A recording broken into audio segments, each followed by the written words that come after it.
Hello, welcome Empire. I am Unknown Emperor, and this is Unknown's review, recap, whatever you want to call it, of AEW Dynamite. Thank you for stopping by. Did you miss me? Because I missed you. I still been watching wrestling, keeping up with it, but personal life does seem to get in the way of me recording videos as frequently as I would like. But I do appreciate y'all for staying patient and staying with me in the Empire. This AEW got started with the recap of Jon Moxley and the BCC. They are running roughshod. They started off AEW. And then we got a welcoming committee of the baby faces waiting for the BCC to show up so they can whoop their ass. This is Unknown's review of AEW Dynamite. If you like what you see, like, share, and subscribe. If you're new to the channel, like, share, and subscribe. If you're not new to the channel, I do appreciate you for staying loyal to the soil. Without further ado, we are going to get into it because AEW had a lot of action tonight, a lot of stuff to get into, so we're going to go ahead and cover.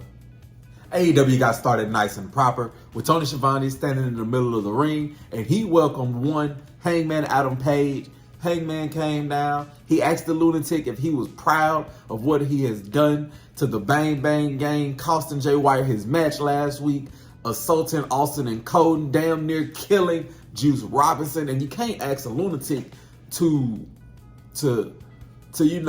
admire their work, because he's just gonna admire his work. And he was happy. He was happy at what he done, taking out Austin. But Colton wasn't a fan of his work, so he came out and he attacked the Hangman. Hangman was able to get the momentum on his side, but before he could whip Colton for defending his brother, Jay White and Juice Robinson made their way to the ring. Jay White attacked Hangman. Hangman seemed to be noticeably limping when I don't know if this was a storyline or if he was seriously hurt, but Jay White made mention of it, so it might have been a part of the storyline. But Jay White grabbed the microphone, told Hangman that he's not gonna let it go, that he's not through with him, and if it wasn't for Christian Cage, he would be 5-0 against Hangman. So this feud is going to continue, and me personally, I enjoy these two in the feud. These are one of those feuds that Swerve and Hangman is a forever feud, but this is one of those ones that it can be. These are two great workers, amazing in the ring, and the way that they just dive into their characters is beautiful. And this is how AEW got started, with a hit from us. We enjoyed this first segment. The first match that AEW presented to us, Empire, was Sammy Guevara taking on the Standards of Excellence, Shelton Benjamin. And my takeaways from this match is going to be, one, Shelton Benjamin is a great wrestler, and he showcased what a 50-year-old can do in this ring. He has been a consistent wrestler for all of his career, and I commend him, give him flowers, because this was nothing less of that. These two put on a masterful showcase, which was first half Shelton Benjamin dominating the match. Second half of the match was Shelton Benjamin using his experience to overpower the young pup with the young pup, which was Sammy Guevara. Takeaway number two, Sammy Guevara needs a complete refresh, because yes, he is an OG, a part of AEW, but with all the behind the scenes issues, with all the stops to his momentum, with him being in Jericho's shadow, Sammy Guevara right now as a wrestler is in a spot to where we know who he is, but I feel like he should be doing more. But as it comes to this match, like I said, Shelton Benjamin was overpowering the first half of it, tossing Sammy Guevara around, suplexing him on the ring stage and everything of that, reversing Sammy every chance that he got. Every time that Sammy was getting the upper hand in this match, Shelton Benjamin would use his experience, his knowledge, his wisdom to get the upper hand. He hit his big finish and he was able to get the win. This match gave a takeaway of two people, a young person that looked up to Shelton Benjamin, admired Shelton Benjamin for the wrestler that he was, and then the wily veteran that just going to continue to school the young people as he continues to grow. He has been excellent since he has been here, even though it's only been a couple of TV matches. I'm ready to see what him and Swerve is going to do next week. And I feel like Sammy Guevara should probably do a little bit more. But he does have the Ring of Honor Tag Team Champions, which should probably stay on Collision Ring of Honor, you know, separated from Dynamite, because that takes away. But I enjoyed the match. I like the stories that it told. I like the takeaways that I got from it. It was a hit for me. And I keep saying it was a hit because in my mind I want to say hit or miss and make that kind of like our wrestling thing at the review. You know, in the Empire, like if we like it, it's a hit. If we didn't like it, it's a miss. You know, how y'all think about that? I'll see how y'all like that. On to the next. Next, Mariah May was in the back throwing Anna Jay stuff across the backstage area. And these two kind of had like pushing brawl. And this was the extension of their feud. And it's kind of lackluster to me. You know, me personally, whenever I make it official, this would be a miss for me. Because they went from Toni Storm and Mariah May, the build up to that. And ever since then, Toni Storm has been bigger not being on AEW TV than Mariah May has, showing up damn near every week. And I don't know if it's just me. But they need to do something with this AEW Women's title. Maybe, like I said, maybe it's just me. But they need to do something with this title. It's a miss for me. I'm sorry. Kyle Fletcher, followed by Don Callis, was in the middle of the ring. And he was here to explain to us why he turned on Will Ospreay, the aerial assassin, the man, the myth, the legend himself. And my gets from Kyle Fletcher, I got 3 important gets. 1, he was jealous of the comparisons of him being like Will Ospreay when he believes that he is bigger, stronger, faster, and better than Will Ospreay. He felt like Will came in and took the limelight that he was destined to have, and he wasn't going for it. Comparison is the biggest thief of joy. So once you start comparing yourself to somebody else, then you start losing, or comparing what somebody else got to what you don't have. You don't focus on what you have. I gotta look down at this. Second takeaway. He wanted to get Will before Will got him, because if you follow the trend, Will turned on Okada, Will turned on Kenny Omega, and it was only a matter of time in Kyle Fletcher's mind that he was going to turn on him. Last but not least, the takeaway that I got from Kyle Fletcher pouring his heart out in the middle of the ring is it's going to take some time for him to be a heel. Maybe you give him the mic and you let him work a little bit, because he was getting chants like "shut the fuck up," like wrap it up, like they didn't want him to talk. And I don't know if that was because they was leaning into his heel character, if he just wasn't connecting with the crowd. I personally felt the misconnect, and I don't know if y'all heard on one of my previous videos, Kyle Fletcher is my prototypical wrestler. About 6'something, he's athletic, he's powerful. I guess he just can't talk on the mic. But this segment ended with Kyle Fletcher yelling in the camera, "I'm not like you," and then shaving his head in the middle of the ring. So, and then he challenged Will Ospreay to a match next week. So I'm intrigued to see where this goes, and if he's gonna be bald, if it's gonna be a buzz cut or something. This has to tell, like, they need to tell the story a little bit more. I feel as though they can dig their teeth into this, but as of now, right now, it's a hit. It's a hit. We like it. Ricochet was backstage issuing a warning to Takeshita, letting him know that when he won that title, he didn't pin him, but you've cost me this title twice, and I gotta put hands on you. Ricochet can't talk on the mic. Ricochet cannot talk on the mic. Maybe it's just me again. Please get him a spokesperson. Please get him a mouthpiece, which is perfect. Which is perfect because MVP came into the frame and handed him his business card. Pair him up. Lio Rush, Bobby Lashley, Sheldon Benjamin, and Ricochet. I know Ricochet not gonna join, but he should. He should. But he thought about it.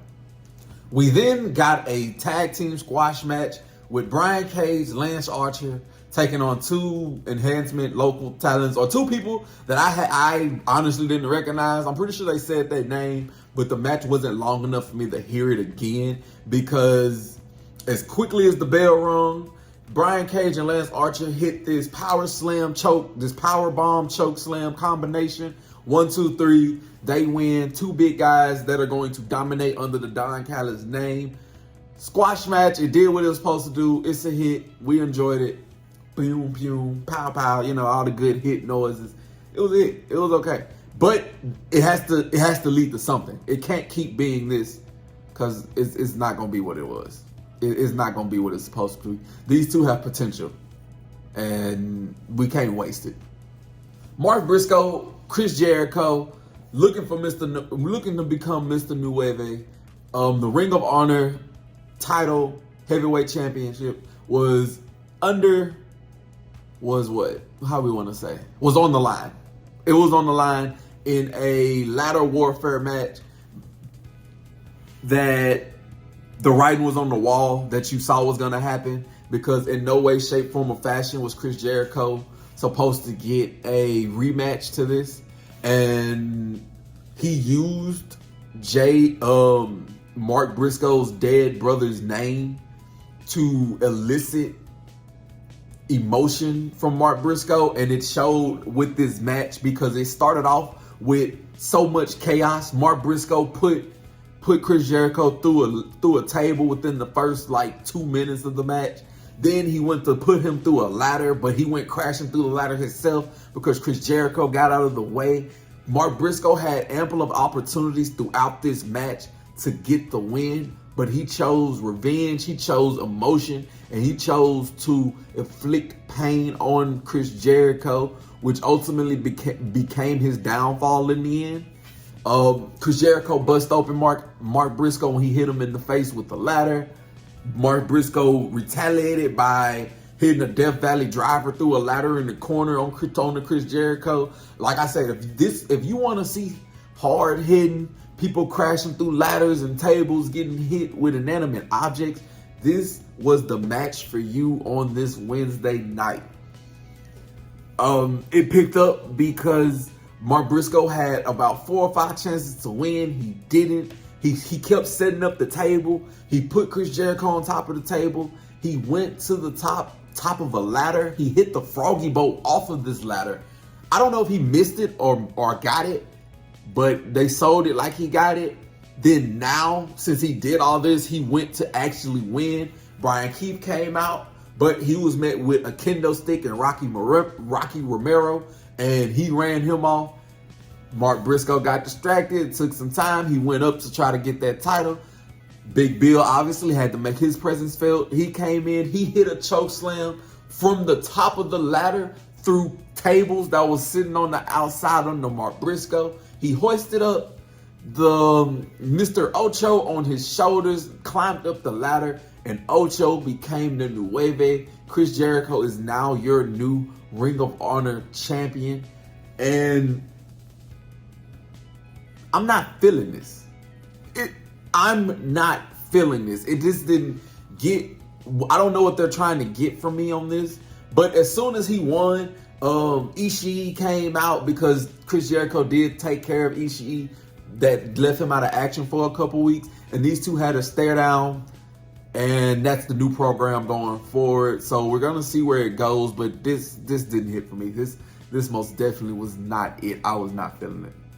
Next, it was time for story time with Adam Cole, baby. But before we got the story, he was interrupted by the Undisputed Kingdom, who, crazy enough, they still rock with Adam Cole. They told Adam Cole that they are in this together, that this group was not formed for MJF. They formed this group for a bigger purpose. That it is the four of them. They are a team. They started this together, so they are going to end it together. Adam Cole reluctantly agreed, and they said that they were going to take out MJF together.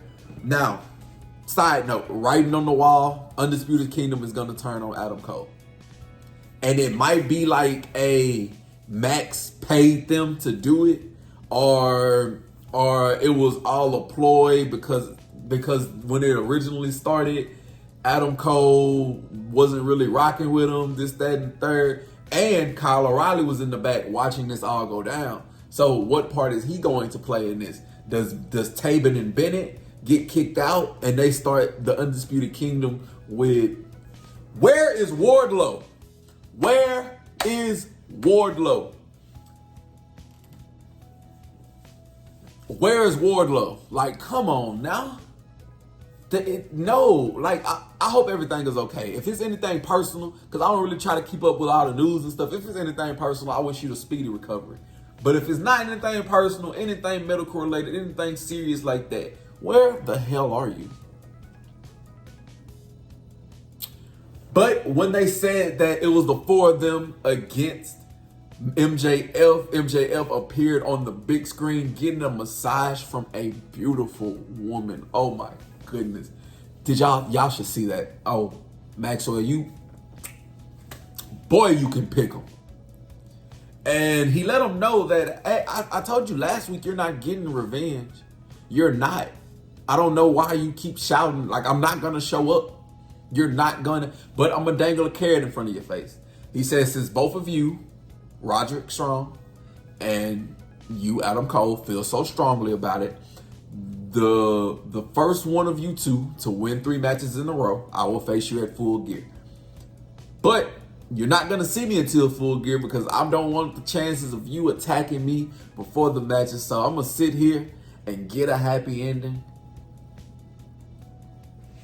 And hopefully you one of you two can get yours. And then that was the end of that. That was the end of that right there. I want to know how they're going to tell this story. That's essentially it. And my 2 cents on it. I think all the pieces that's in place is good. But I just want to see how they're going to tell the story. Jamie Hayter cut a promo in the back on Penelope Ford, telling Penelope that nothing that she has gotten was easy. Nothing that she has earned was given to her. She has worked hard to get into the spot that she is right now.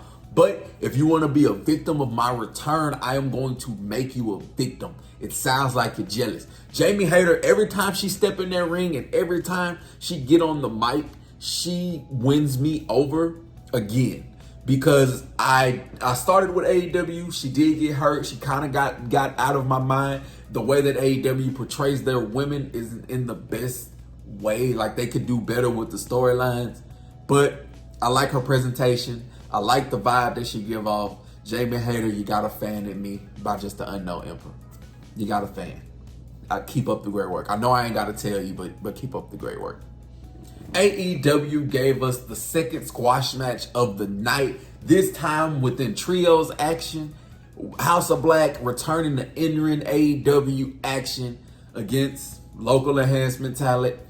This match wasn't anything but 5 minutes. The local enhancement talent did not get a lick of offense in. It started off with Malachi Black kicking the head off of the person that started the match with him. He was out of it. Didn't see him again.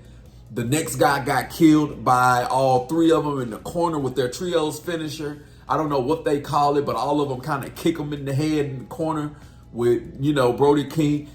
Side note, Brody King is over. They were barking. They were, who? Like, Brody King is over. They love him. They love him. They love him. I can't wait for Julia to come back. I can't wait for Julia Hart to come back. Her gorgeous self. I miss her. She brings the whole team together.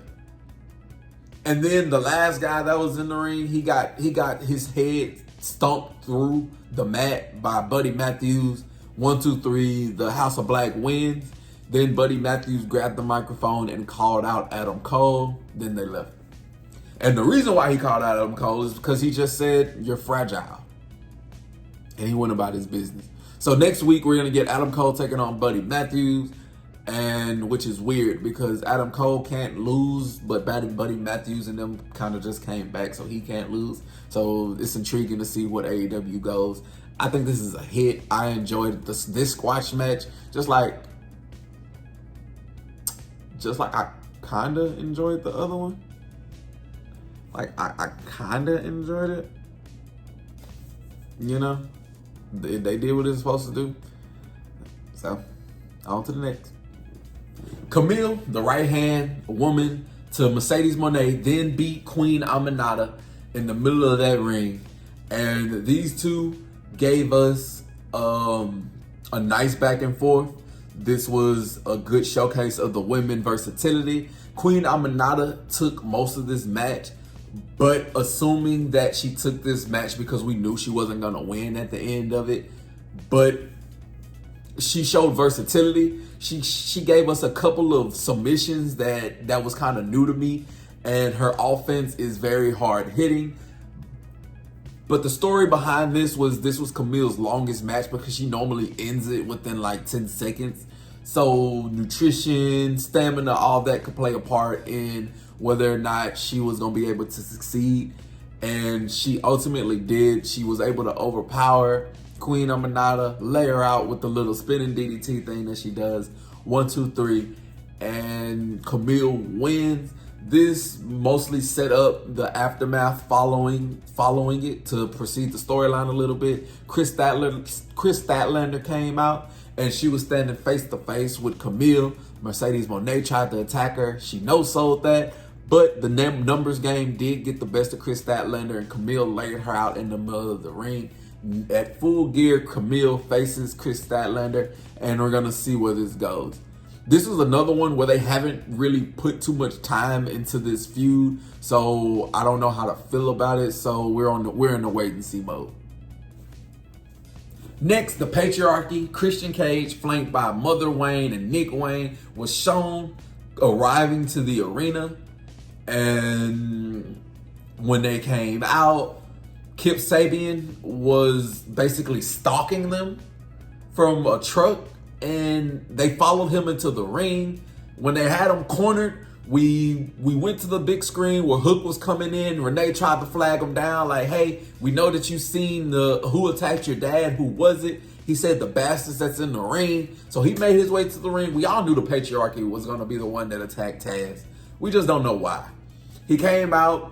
He got rid of Nick Wayne. He hit him with a over-the-head suplex. He then had Christian in the corner, but Kip Sabian hit a low blow on the Hook. Hook got hit with the kill switch, and the Patriarchy left him laying. Good note, Kip Sabian was allowed to leave with the Patriarchy, but Christian Cage also told Hook that he doesn't understand everything, that this is bigger than him. So maybe it's a little bit more to this story. Maybe Hook attacked him, and he's gonna join the Patriarchy because he feels like Christian is a better father. I don't know. Shit sounded dumb coming out of my mouth, but it's a possibility. But this is how this ended with Christian Cage laying out Hook, and Hook, gonna need some friends later on. Maybe this leads to Samoa Joe coming back. We'll see. Main event time, and it was Private Party teaming up with Daniel Garcia to take on our EVPs, the Young Bucks, Matthew and Nicholas Jackson, and our TNT champion, Jack Perry. It was nice. Hit off the bat. And it's a hit only because you hear the names involved. They're doing a good job pushing Private Party at the moment. Now, spoiler alert, the good guys win this match. It was chaotic. It was fast paced. Y'all know how we do these trio matches. It was I do a move, you do a move. Everybody get in and showcase their offense. Hot tag, flips, take your time to watch it. This match is more or less for the story that it was building after the fact. Because as I stated, Private Party and Daniel Garcia won, with Private Party rolling up, winning the Young Bucks. After the match,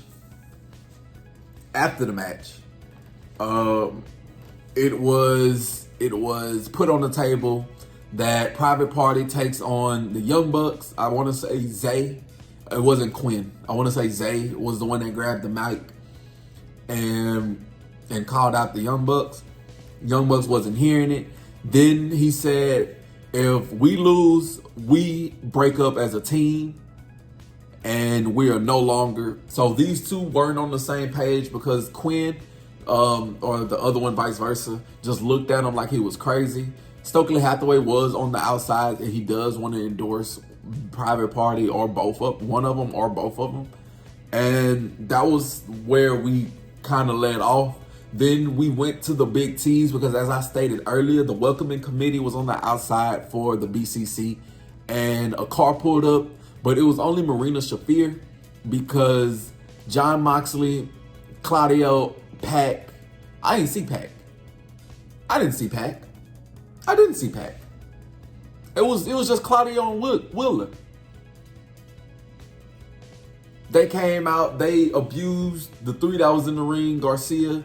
Then Jon Moxley, who was dressed in all black, drug Trent Beretta to the middle of the ring. Trent is Orange Cassidy's best friend, who early in the night told Orange Cassidy he should go ahead and get serious. They dragged him to the ring. Trent had to quit wrestling earlier for a leg injury. They put a chair on his head. Claudio stomped on it and then went about their business. This BCC is disgusting. I love it. I love what Jon Moxley is doing. I am on their side. AEW has been plagued with bullshit, and it is here for him to purge it. I love it. Do your thing, Jon Moxley. But AEW went off air with Orange Cassidy visibly distraught, heartbroken because his best friend neck was just shattered by these bullies, and now he has to be the hero. So we're going to get into the program with Orange Cassidy trying to save AEW. Ultimately, I know Jon Moxley's squad is going to go up against the Elite. That is inevitable at some point.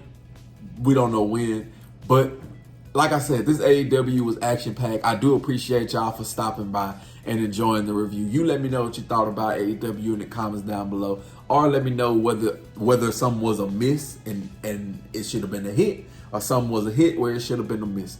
I do appreciate y'all for stopping by. Like, share, and subscribe. Check out any other videos while you are here, and don't be a stranger. You have a blessed one. I'll see you when I see you.